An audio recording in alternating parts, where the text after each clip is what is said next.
Sa kalsada na nagpalipas ng December 25, ang libo-libong migrante na sumama sa malaking migrant caravan mula Southern Mexico patungong Estados Unidos. Karamihan sa mga ito galing sa South at Central America at libo-libong mga bata rin ang kasama.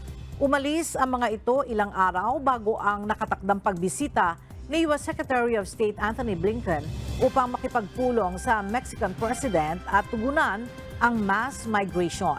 Isinara ang ilang border crossings dahil sa pagdagsa ng mga migrante.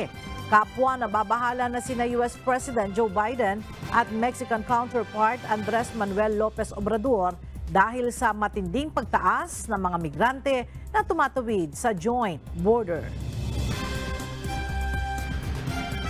Hoy caminamos los más pobres de los más pobres de los más pobres, los que estamos en la cúspide de la necesidad. Esos estamos caminando, los que no tenemos dinero para pagar visas, los que no tenemos dinero para pagar un coyote, los que no tenemos dinero para pagar a un pollero.